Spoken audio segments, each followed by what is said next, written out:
हाय दोस्तों, कैसे हैं। आशा करते हैं आप स्वस्थ होंगे, मस्त होंगे।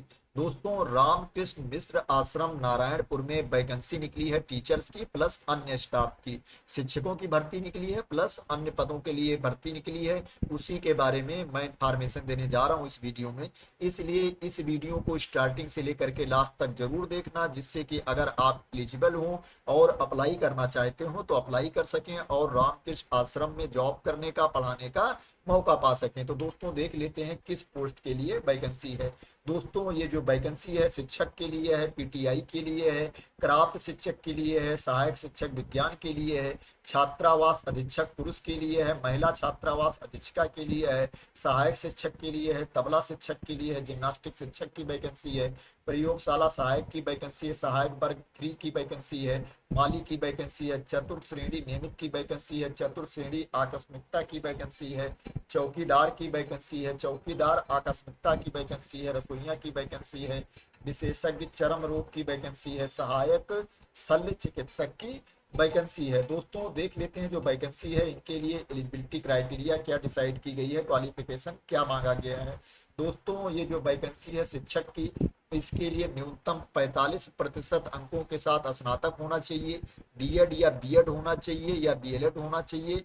उसके बाद टीईटी उत्तीर्ण होना चाहिए उच्च प्राथमिक स्तर की। इसका जो पे लेवल है दोस्तों 8 है। इसके लिए जो पद संख्या है, नंबर ऑफ पोस्ट है 7 है। अगर आरक्षण की बात की जाए तो अनुसूचित जनजाति के लिए 6 पोस्ट है, अत्यंत पिछड़ा वर्ग के लिए 1 पोस्ट है। अगर पीटीआई की बात करें तो इसके लिए उच्चतर माध्यमिक परीक्षा उत्तीर्ण एवं डीपीएड अथवा बीपीएड सहित स्नातक होना चाहिए। इसके लिए पे लेवल 8 है, नंबर ऑफ पोस्ट 1 है। जो आरक्षण की बात की जाए तो ये अनुसूचित जनजाति के लिए है। क्राफ्ट शिक्षक की बात की जाए दोस्तों तो इसके लिए किसी मान्यता प्राप्त विश्वविद्यालय से क्राफ्ट में डिग्री डिप्लोमा उत्तीर्ण होना चाहिए।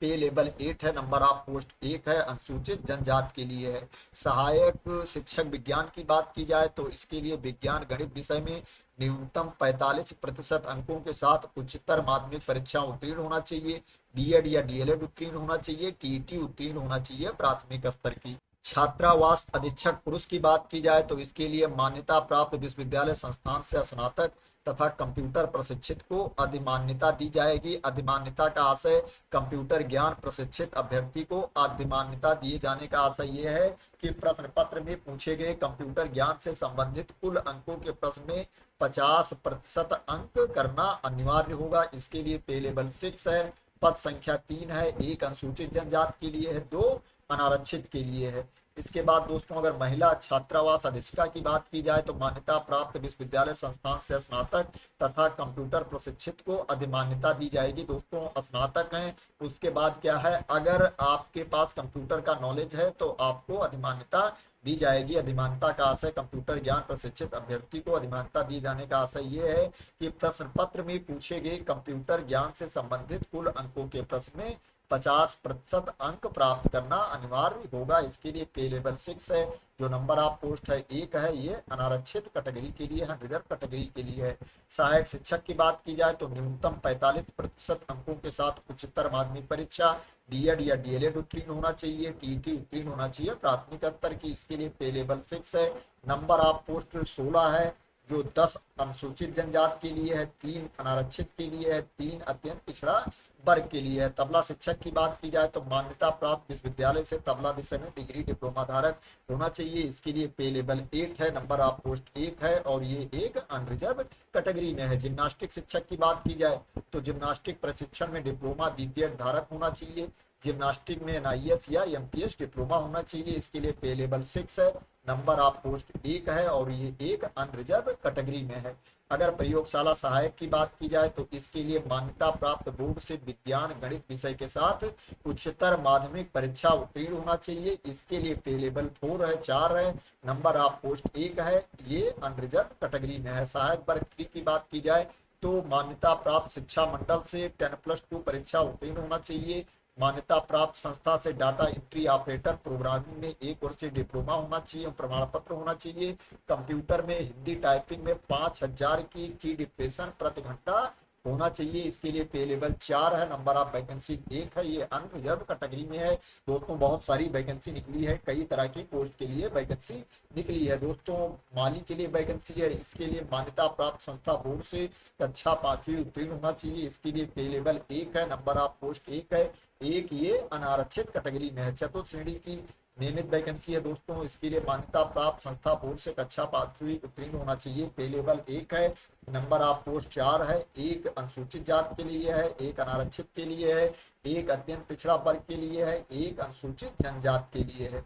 चतुर्थ श्रेणी आकस्मिकता की वैकेंसी है। इसके लिए मान्यता प्राप्त संस्था बोर्ड से कक्षा 5वीं उत्तीर्ण होना चाहिए। और इसका जो पे लेवल है कलेक्टर दर की रेट पे है। इसमें वैकेंसी 6 है, 3 इसमें अनुसूचित जनजाति के लिए है, 2 अत्यंत पिछड़ा वर्ग के लिए है, एक अनारक्षित कैटेगरी के लिए है। चौकीदार की वैकेंसी है। इसके लिए मान्यता प्राप्त संस्था बोर्ड से कक्षा 5वीं उत्तीर्ण होना चाहिए। पे लेवल 1 है, नंबर ऑफ वैकेंसी 1 है। ये एक अनरिजर्व कैटेगरी में है। चौकीदार आकस्मिकता की वैकेंसी है। इसके लिए मान्यता प्राप्त संस्था बोर्ड से कक्षा 5वीं उत्तीर्ण होना चाहिए। इसका जो पे लेवल है वो कलेक्टर दर पे है, नंबर ऑफ पोस्ट 3 है, 2 अनारक्षित कैटेगरी में है, एक अत्यंत पिछड़ा वर्ग में वैकेंसी है। रसोइया की वैकेंसी है। इसके लिए मान्यता प्राप्त संस्था बोर्ड से कक्षा 5वीं उत्तीर्ण होना चाहिए। इसके लिए पे लेवल 1 है, नंबर ऑफ वैकेंसी 4 है, 3 अनुसूचित जनजाति के लिए है, एक अत्यंत पिछड़ा वर्ग के लिए। विशेषज्ञ चर्म रोग की वैकेंसी है दोस्तों। इसके लिए संबंधित विषय विशेषज्ञता में स्नातकोत्तर उपाधि अथवा पत्रोपाधि मान्यता प्राप्त विश्वविद्यालय से स्नातकोत्तर उपाधि अथवा पत्रोपाधि तथा भारतीय चिकित्सा परिषद से मान्यता प्राप्त हो। अभ्यर्थी के डिग्री डिप्लोमा का छत्तीसगढ़ या अन्य राज्यों के मेडिकल काउंसिल या भारतीय चिकित्सा परिषद एमसीआई में जीवित पंजीयन होना चाहिए दोस्तों। जो एक्टिव पंजीकरण है वो एक्टिव होना चाहिए, एक्सपायर नहीं होना चाहिए। इसके लिए जो कुल वेतन मिलेगा वो 2,25,000 रुपए प्रति माह मिलेगा। लेवल 13 के अकॉर्डिंग आपको वेतन मिलेगा एवं प्रोत्साहन राशि मिलेगी। नंबर ऑफ पोस्ट 1 है। ये अनुसूचित जनजाति के लिए सहायक शल्य चिकित्सक की वैकेंसी है। इसके लिए क्या है, एमबीबीएस उपाधि अथवा भारतीय चिकित्सा परिषद द्वारा मान्यता प्राप्त समकक्ष उपाधि। समकक्ष उपाधि में केवल एलोपैथी पद्धति उपाधि ही मान्य होगी। छत्तीसगढ़ मेडिकल काउंसिल में जीवित पंजीयन होना चाहिए। जीवित का मतलब जो आपका पंजीकरण है वो एक्टिव होना चाहिए, एक्सपायर नहीं होना चाहिए। अन्य राज्यों के मेडिकल काउंसिल में पंजीकृत आवेदकों को छत्तीसगढ़ राज्य में सेवाएं देने की स्थिति में 2 माह के भीतर छत्तीसगढ़ मेडिकल काउंसिल में पंजीयन कराना अनिवार्य होगा। इसके लिए जो कुल वेतन मिलेगा आपको 85,000 से 1,00,000 रुपए तक वेतन मिलेगा। पे लेवल 12 के अकॉर्डिंग आपको वेतन मिलेगा एवं प्रोत्साहन राशि मिलेगी। इसके लिए नंबर ऑफ वैकेंसी 3 है।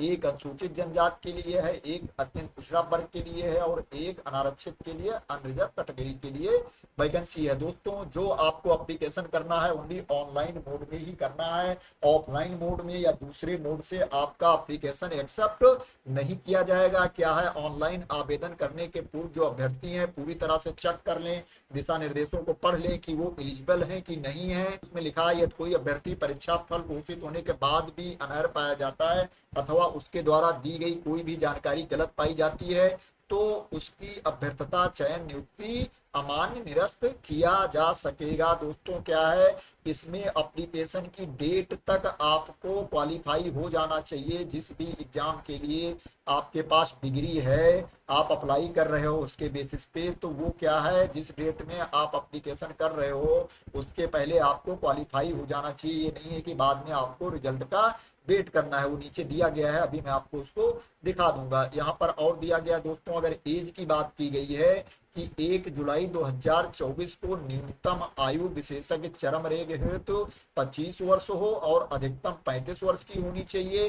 1 जुलाई 2024 को न्यूनतम आयु सहायक शल्य चिकित्सक के लिए 21 वर्ष और अधिकतम 35 वर्ष होनी चाहिए। 1 जुलाई 2024 को न्यूनतम आयु शिक्षक, तबला शिक्षक, पीटीआई, क्राफ्ट शिक्षक, सहायक शिक्षक, विज्ञान छात्रावास अधीक्षक, महिला अधीक्षक, सहायक शिक्षक, जिम्नास्टिक शिक्षक तथा पीटीआई कोच है तो मिनिमम 21 वर्ष 21 ईयर्स और मैक्सिमम 35 ईयर्स 35 वर्ष की आयु। 1 जुलाई 2024 को न्यूनतम आयु सहायक वर्ग 3 माली चतुर्थ श्रेणी, नियमित चतुर्थ श्रेणी आकस्मिकता, चौकीदार आकस्मिकता, चौकीदार तथा रसोइया की मिनिमम 18 ईयर्स होनी चाहिए 18 साल और मैक्सिमम 35 ईयर्स 35 साल होनी चाहिए। जो दूसरी रिजर्व कैटेगरी में आते हैं उनको क्या है, छत्तीसगढ़ में जो आरक्षण का नियम है उसके अकॉर्डिंग उनको छूट मिलेगी। एज में दोस्तों क्या है, अगर आपकी एलिजिबिलिटी क्राइटेरिया मैच नहीं करती या कोई ऐसी इंफॉर्मेशन पाई जाती है जो आपके विरुद्ध हो तो आपका कैंडिडेचर रद्द हो सकता है, आपकी उम्मीदवारी कैंसिल हो सकती है। यहाँ ये भी दिया गया है अभ्यर्थी की पात्रता के बारे में नियुक्तिकर्ता प्राधिकारी का विनिश्चय अंतिम होगा। यहाँ पर और नीचे दिया गया इंफॉर्मेशन, आपका चयन कैसे होगा, आपका सिलेक्शन कैसे होगा। तो दोस्तों आपका एग्जाम होगा, परीक्षा होगी और क्या है इंटरव्यू होगा, प्लस क्या है स्किल टेस्ट होगा। वो पोस्ट के अकॉर्डिंग आपका एग्जाम, इंटरव्यू और टेस्ट होगा, स्किल टेस्ट होगा। दोस्तों यहाँ पर लिखा है किसी भी प्रकार की जानकारी हेतु रामकृष्ण मिशन आश्रम नारायणपुर की वेबसाइट का नियमित रूप से अवलोकन करते रहें। चयन सूची जारी दिनांक से 1 वर्ष के लिए वैध होगी। दोस्तों जो सूची जारी की जाएगी वो क्या है, 1 वर्ष के लिए मान्य होगी। 1 वर्ष तक क्या है, अगर किसी का सिलेक्शन नहीं होता, कोई ज्वाइन नहीं करता है या कोई भी रीजन होता है तो उसके बाद वो लिस्ट मान्य नहीं की जाएगी। और चयन के समय किसी पद पर समान अंक के अभ्यर्थी होने की स्थिति में जिस अभ्यर्थी की जन्मतिथि पहले की होगी उसका चयन किया जाएगा। प्लस दोस्तों यहाँ पर यह भी बताया गया है कि इनिशियल में आपको 3 साल के लिए 3 इयर्स के लिए प्रोबेशन पीरियड पे रखा जाएगा, परीक्षा अवधि पर रखा जाएगा। अगर 3 इयर्स में क्या है आपका कार्य संतोषजनक नहीं पाया जाता है तो 1 ईयर के लिए प्रोबेशन पीरियड बढ़ाया जा सकता है, परीक्षा अवधि बढ़ाई जा सकती है। और क्या है, अगर परीक्षा अवधि में प्रोबेशन पीरियड में आपका कार्य सही पाया जाता है, संतोषजनक पाया जाता है तो आगे आपको परमानेंट कर दिया जाएगा। प्रोबेशन पीरियड में, परीक्षा की अवधि में अगर आपका कार्य संतोषजनक नहीं पाया जाता है तो आपको नौकरी से हटाया भी जा सकता है।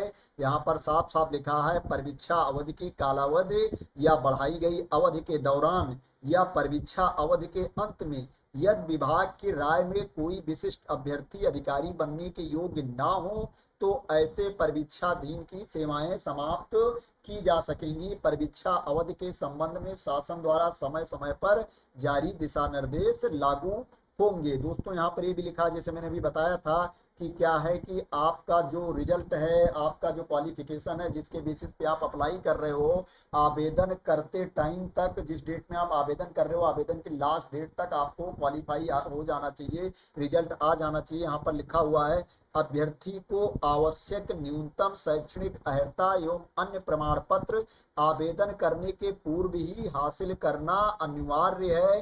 क्या है कि अगर आपने आवेदन किया है और आपको वो डिग्री हासिल नहीं हुई है तो क्या है आप एलिजिबल नहीं माने जाएंगे।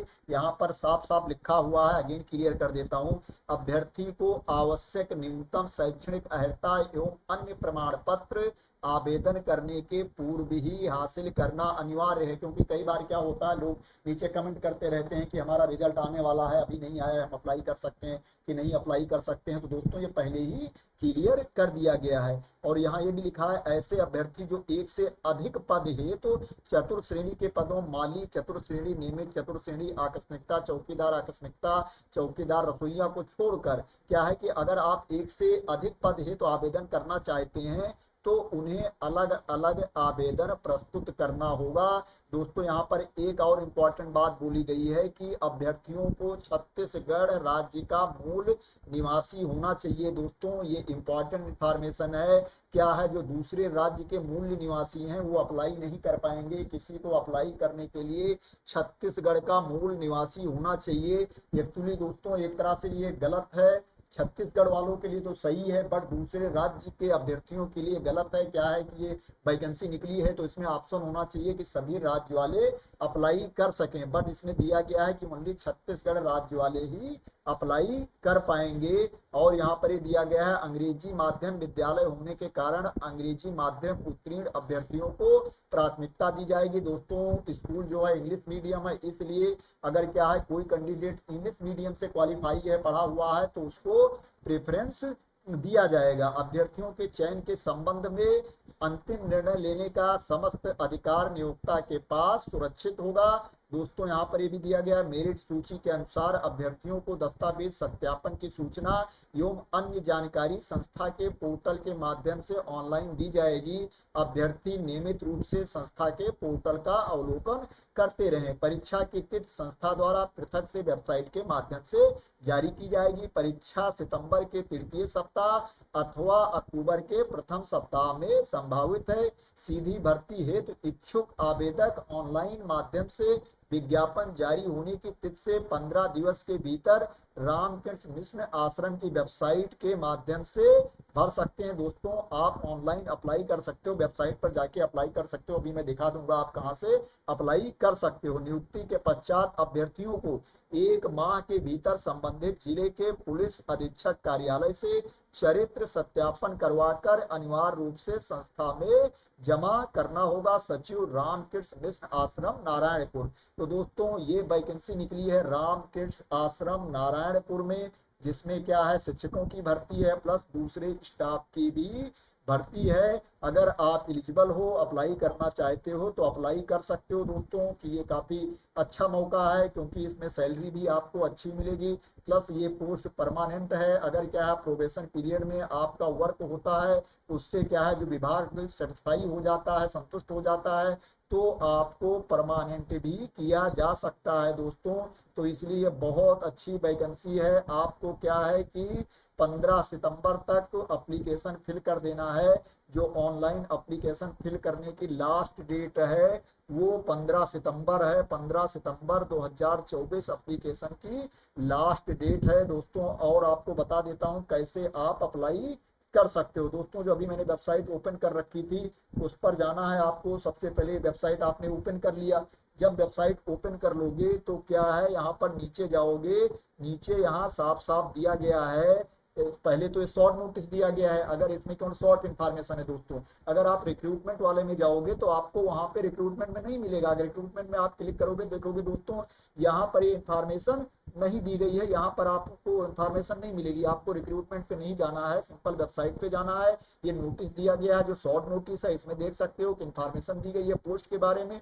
उसके नीचे जाओगे यहाँ पर देखोगे यहाँ पर दिया गया है एडवर्टाइजमेंट एंड गाइडलाइंस, विज्ञापन एवं दिशा निर्देश। जब इस पर क्लिक करोगे तो जो अभी मैंने पीडीएफ ओपन कर रखी थी वो ओपन होकर के आ जाएगा। ये पीडीएफ ओपन होकर के आ जाएगी। इसके बाद दोस्तों यहाँ पर दिया गया है other than doctors application form. जो डॉक्टर की पोस्ट है दोस्तों उनके लिए ये वाला एप्लीकेशन फॉर्म, इस पे क्लिक करना है। डॉक्टर के अलावा जो दूसरी पोस्ट है उनको इस पे क्लिक कर देना है। जब इस पे क्लिक करोगे तो क्या होगा, ये एप्लीकेशन वाला पेज ओपन होकर के आ जाएगा। आप देख सकते हो ये एप्लीकेशन वाला पेज ओपन होकर के आ गया है। इसी में जाकर के आपको अपनी पोस्ट सिलेक्ट कर लेना है और आगे जो ऑप्शन मांगेगा उसको फिल करते चले जाना है। इसी तरह से आपको ऑनलाइन अप्लाई कर देना है। इसी तरह से अगर आप डॉक्टर के लिए या मेडिकल वाली पोस्ट के लिए अप्लाई करना चाहते हो, स्पेशलिस्ट के लिए, तो इस पे क्लिक कर देना है। ये ओपन होकर के आ जाएगा। फिर इसमें आपको फिल करते चले जाना है। इस तरह से आपको ऑनलाइन अप्लाई करना है दोस्तों। वेबसाइट पर जाकर के आपको ऑफलाइन अप्लाई नहीं करना है, रजिस्टर्ड या स्पीड पोस्ट से अप्लाई नहीं करना है। कि आप सोच रहे हो कि रजिस्टर्ड डाक से अप्लाई कर दें या स्पीड पोस्ट से, उस तरह से अप्लाई नहीं करना है। आपको ओनली ऑनलाइन अप्लाई करना है। जो एप्लीकेशन की लास्ट डेट है वो 15 सितंबर 2024 है। 15 सितंबर 2024 को रात में 11:59 तक 11:59 PM तक आप अप्लाई कर सकते हो। तो दोस्तों ये महत्वपूर्ण इंफॉर्मेशन थी, इंपॉर्टेंट इंफॉर्मेशन थी रामकृष्ण मिशन आश्रम की वैकेंसी के बारे में जो मैंने अभी आपको बताई। तो दोस्तों आशा करते हैं आप मेरे द्वारा दी गई इंफॉर्मेशन से सेटिस्फाई होंगे और ये वीडियो आपको पसंद आई होगी। दोस्तों अगर ये वीडियो आपको पसंद आई है तो इसको लाइक कर देना, शेयर कर देना। मेरे चैनल को अभी तक सब्सक्राइब ना किया हो सब्सक्राइब कर लेना। क्या है कोई न्यूज आती है, वैकेंसी जाती है, नोटिफिकेशन आता है तो उसकी वीडियो मैं बनाता रहता हूँ। अगर आप मेरे चैनल को सब्सक्राइब कर लेंगे, अगर मैं कोई नई वीडियो बनाऊंगा तो उसका नोटिफिकेशन आप लोगों तक पहुंच जाया करेगा। दोस्तों मैं आप लोगों से एक बात बोलना चाहता हूं, रिक्वेस्ट करना चाहता हूं कि अगर मैं किसी वैकेंसी के बारे में इंफॉर्मेशन देता हूं, नोटिफिकेशन के बारे में इंफॉर्मेशन देता हूं, तो दोस्तों क्या है कि आप मेरी बातों पे बिल्कुल 100% बिलीव ना करके अपने लेवल पे भी चेक किया करो। अगर आपको लगे कि ये अप्लाई करने लायक है, ये सही वैकेंसी है, ये ट्रस्टेड वेबसाइट है, तभी आप ऑनलाइन जाके अप्लाई करो या उस वैकेंसी के लिए अप्लाई करो। क्या है कोई वीडियो बना देता है जैसे मैं बनाऊं या कोई भी बना देता है, है, तो उसके कहने से अप्लाई ना कर दिया करो। अपने लेवल पे उसको चेक करो, वेरीफाई करो, आपको लगे कि ये सही इंफॉर्मेशन है, जेन्युइन इंफॉर्मेशन है, तभी अप्लाई करना। ये मेरी रिक्वेस्ट भी है और सजेशन भी है। तो थैंक यू सो मच दोस्तों फॉर वॉचिंग।